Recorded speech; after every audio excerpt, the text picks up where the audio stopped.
Hey everyone, thanks for tuning in. We always love diving into the research you send over, and today's topic is no exception. A YouTube video exploring potential benefits of some pretty big lifestyle changes.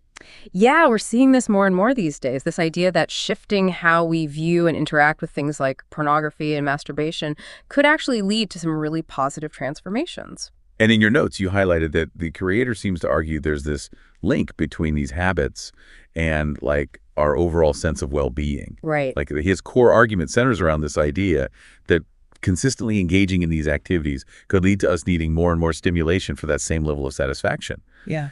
And that this could even kind of spill over into other areas of our lives. Exactly. It's like he's suggesting that there could be this ripple effect. Okay, so walk me through this ripple effect then. Where does he say this all starts? Well, a big part of his argument hinges on dopamine, that neurotransmitter that's all about pleasure and reward. Right, dopamine. Okay, yeah, remind me how that all works again. So basically, when we do something pleasurable, dopamine gets released in our brains, and that makes us feel good. It's that feel-good chemical. Okay, got it. Makes sense. And the creator of this video, he's suggesting that activities like watching pornography and masturbation, they can lead to these really quick and intense bursts of dopamine. And his argument is that over time, this can actually lead to something called desensitization. Desensitization. Okay, so help me understand that. How does that work? So imagine your brain is like this amazing control center, right? Yeah. And you've got this reward pathway that runs through it. It's like this super highway for pleasure. Now, there are two key areas in this pathway, the ventral tegmental area and the nucleus accumbens. They're basically the life of the party when it comes to experiencing pleasure and reward. I'm with you. Now, when these areas are bombarded with super high levels of dopamine regularly, it's like they get used to that level of stimulation, and they need even more to elicit that same pleasurable response, kind of like they've become desensitized. So it's like our brains adjust to a certain level of wow, and anything less just doesn't really register the same way anymore. Exactly. And the creator of this video, he's suggesting that this decreased sensitivity to pleasure from those specific activities, well, it could potentially impact other areas of our lives where we'd normally expect to feel those good chemicals. You mean instead of those things feeling just as rewarding, spending time with loved ones, work achievements, even just enjoying a beautiful sunset, they might feel, muted. Exactly. Like those everyday experiences, they might not be providing that same rush of dopamine that we've become accustomed to. And that's where it starts to have a real impact. I can see where he's going with this. So what does he propose as a solution? What can people actually do about it? So he's advocating for a period of abstinence from these activities, like a reset. Like hitting the refresh button. Exactly. He believes that this can allow the brain to kind of recalibrate its dopamine sensitivity to become more responsive to those everyday pleasures again. So taking a break to potentially break the cycle. How long does he suggest this reset period should last? He doesn't actually give a hard and fast time frame. He suggests it can vary from person to person. Makes sense. We're all different. Right. But he definitely emphasizes the importance of kind of exploring and figuring out what works best for you individually. It's about that self-discovery piece. Yeah, like finding your own rhythm with it. Okay, so a personalized approach. Oh. I like that. So then he goes on to highlight the potential benefits people might experience from this reset period, right? What are some of those things? Yeah, he talks about possible improvements in mood concentration, even relationships. He suggests that it could potentially lead to increased energy and motivation, too. And he also connects it to, greater self-esteem and confidence. So it sounds like it's not just about abstaining from something. It's also about what you're actively choosing to do instead with that time and energy. Right. It makes me think of that saying, nature abhors a vacuum. If we're not actively filling our lives with those positive experiences and connections, something else might rush in to fill that space. That's such a good point. And he actually touches on that idea of filling that space, too. Specifically, he highlights the importance of fulfilling those social needs. Right. And this is something I found so fascinating in your notes. He uses a really interesting analogy to illustrate this. The caged rat experiment. Oh, yeah. Classic study. So for our listeners who might not be familiar with it, can you kind of break down how that experiment works? Yeah. So basically, you have rats in a cage, and they're given a choice, water or cocaine. Okay, so they're set up to get hooked. Pretty much. Yeah. As you might imagine, the rats overwhelmingly choose the cocaine. Makes sense. But here's the really interesting part. The researchers then introduced other rats into the cage, and they provided opportunities for social interaction, playing mating.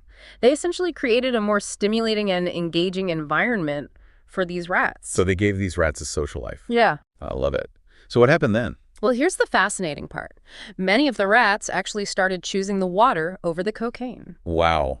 That's a really powerful illustration of just how crucial social connection can be. Yeah. So how does the creator tie this back to the topic at hand, to pornography and masturbation? So he suggests that this experiment, it really highlights the importance of fulfilling our social needs as humans.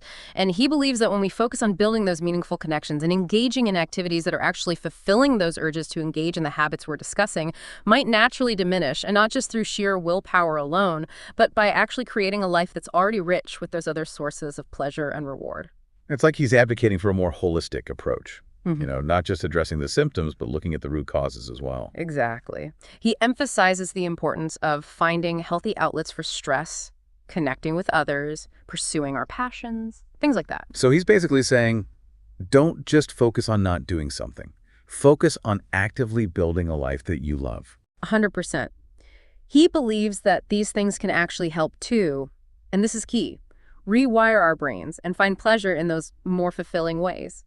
Okay, so let's unpack this idea of rewiring our brains, because I think this could be a real light bulb moment for our listener. What's actually happening in our brains when we make these kinds of changes? Yeah, so when we talk about rewiring our brains, we're really talking about neuroplasticity. You know, that amazing ability our brains have to change and adapt throughout our lives. Right. It's like we're constantly evolving. Exactly.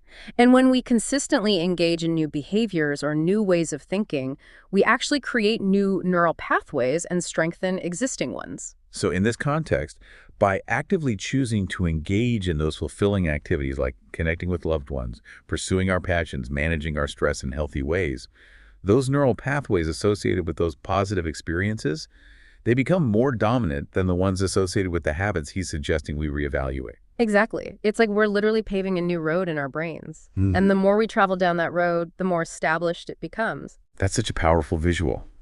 It's encouraging to know that we have this ability to kind of shape our own brains in this way. And you mentioned that he doesn't really get into a lot of specifics when it comes to actually making these changes. Like he presents the why, but not necessarily the how.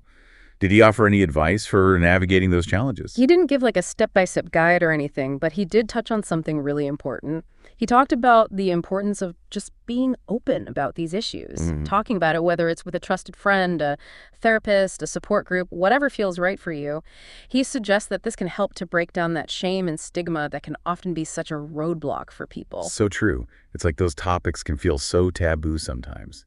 Just opening up that dialogue can feel like a huge hurdle. Absolutely. And he also stressed the importance of self-compassion throughout this process. Like, change isn't easy, and setbacks are totally normal. It's not about being perfect. It's about progress. It's about the journey, not just the destination, right? 100%. So as we wrap up this deep dive, is there one key takeaway, a core idea that you think our listeners should really hold on to? You know, I think the most important takeaway here is that invitation to reflect, to really take a look at our habits and be curious about their impact on our lives and our overall well-being. It's not about judgment at all. It's about awareness. It's about asking ourselves, hey, are these habits serving me in a way that aligns with my values and my goals? I love that. It's about making informed choices that support our own unique journeys. Exactly. And remember, growth isn't always linear. So true. Oh, Well said. And on that note, we'll leave you with that food for thought. This deep dive wasn't about giving you all the answers. It was about prompting you, our amazing listeners, to ask those important questions and to explore those answers for yourselves. As always, we want to hear from you. What resonated with you during this deep dive? What will you explore further? Share your thoughts with us on social media. Until next time, keep those brains engaged and those conversations flowing.